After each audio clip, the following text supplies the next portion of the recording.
এই যে মুরব্বি, নো নো যায়েন না, ভিডিওটা দেখেন, পুরো ভিডিওটা দেখেন, আশা করি আপনার খুব ভালো লাগবে।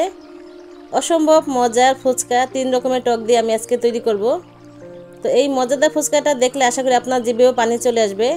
তো দেখতে থাকুন, সঙ্গেই থাকুন। তো তার জন্য আমি প্রথমে তেঁতুলটাকে ভিজিয়ে রাখবো বেশ কিছুক্ষণ। তেঁতুলটা ভিজতে থাকুক, আমি চলে যাই ফুচকা বানাতে। তো ফুচকাটা আমি রেডিমেড ফুচকা নিয়েছি, দোকান থেকে কিনে এনেছি, এটাকে আমি ভেজে নিচ্ছি। এটা বাসায় বানানো যায়, তো সেটা খুব ঝামেলার কাজ। তো রেডিমেড পাওয়া গেলে আসলে কেউ ঝামেলা করতে চায় না। তো আমি রেডিমেড ফুচকাটা এনে ভেজে নিচ্ছি। এটা ভাজা খুবই সহজ, গরম তেলের সাথে এটা ভাজতে হবে। তবে এটা ফুল স্পিডে এটাকে নাড়তে হবে। যত বেশি স্পিডে নাড়া হবে তত তাড়াতাড়ি বেশি ফুলবে।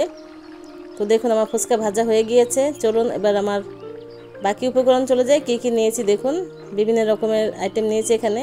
তো প্রথমে আমি তেঁতুলটাকে আমি গুলিয়ে এর কাঠটাকে বের করে নিব। তেঁতুলের টকটাকে আমি ভালো করে বের করে নিয়ে এটাকে আমি ছেঁকে নিব খুব সুন্দর করে। তো আমার তেঁতুলের টকটা ছেঁকা হয়ে গিয়েছে। এখন এর ভিতর মশলা মিশানো পালা। দিয়েছি এখানে চটপটি মশলা, 2 চামচ চিনি, দিয়েছি 2টা শুকনো মরিচ একদম ক্রাশ করে নিয়েছি, এটা আমি পুড়ে নিয়েছি। সামান্য একটু ধনিয়া পাতা এবং একটু আমি দিয়েছি চটপটির ডাবলি, যেটা আমার বানানো ছিল সেটা। তো আমার তেঁতুলের টক রেডি। বিট লবণ দিয়েছি এখানে, অবশ্যই বিট লবণ এবং চটপটি মশলাটা দিতে হবে। তো আমি চলে এসেছি পরের টকটা বানাতে। আমি এখানে তৈরি করছি টক দই দিয়ে। টক দইয়ের ভিতরে আমি চিনি, গোলমরিচ এবং বিট লবণ দিয়ে দিলাম। এটা আমি একটু মিষ্টি মিষ্টি করব। এটা খেতে অসম্ভব মজার, দই ফুচকা অনেকটা। তো আমি এভাবেই করি দেখুন। এবার আমি করব একটু ঝাল ঝাল, ধনিয়া পাতা, পুদিনা পাতা, কাঁচামরিচ, লবণ এবং লেবুর রস। আমি এখানে একটা লেবু পুরা রসটা দিয়েছি এখানে। একটু ঝাল ঝাল হবে, ধনিয়া পাতা পুদিনা পাতার চাটনি। আমি এটাকে ব্লেন্ডারে পেস্ট করে নিয়েছি দেখুন। এটা আমি চাটনির মতো করব, এটা আমি টকের মতো ঝোল ঝোল করব না, একটু গ্রেভিটা ঘন করব। দেখুন আমি ডাবলি সিদ্ধ করে নিয়েছি, তার ভিতরে দিয়ে দিলাম আলু সিদ্ধ করা, কিউব করে কেটে নিয়েছি, এবং ডিম কুচি করে কেটে নিয়েছি, সিদ্ধ ডিম দিয়ে দিলাম। কিছুটা পরিমাণ সিদ্ধ ছোলা দিয়ে দিয়েছি, লবণ এবং চটপটি মশলা।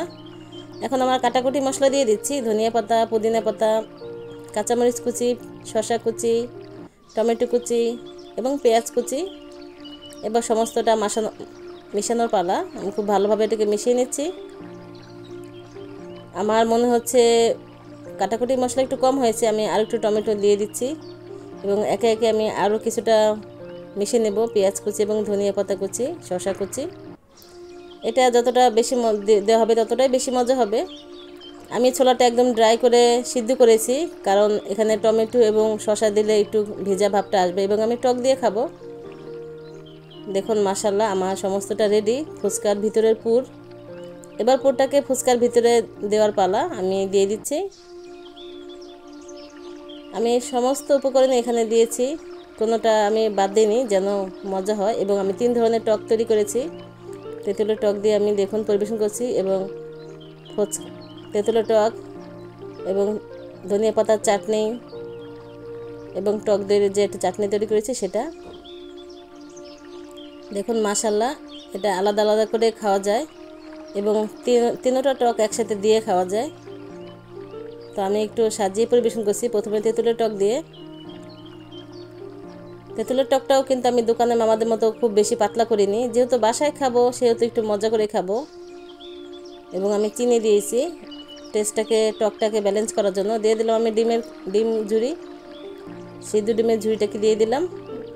এবার আমি দিয়ে দিচ্ছি ধনিয়া পাতার চাটনি, ধনিয়া পুদিনার চাটনিটা দিয়ে দিচ্ছি। এটা পরিবেশনও নেবো না, আপনারা যেভাবে ইচ্ছে সেভাবে খেতে পারেন, 3 রকম দিয়ে খেতে পারেন, আবার আলাদা আলাদা করে খেতে পারেন। আবার ডিম ঝুড়ি দিয়ে দিচ্ছি। দেখুন আমার 2টা রকম হয়ে গেল। এবার শেষ আইটেম আমি টক দই দিয়ে দিচ্ছি। দেখুন মাশাআল্লাহ কতটা সুন্দর লাগছে, এটা খেতে অসম্ভব মজার হয়। দেখুন মাশাআল্লাহ আমার 3 ধরনের ফুচকা রেডি। ওকে, আল্লাহ হাফেজ।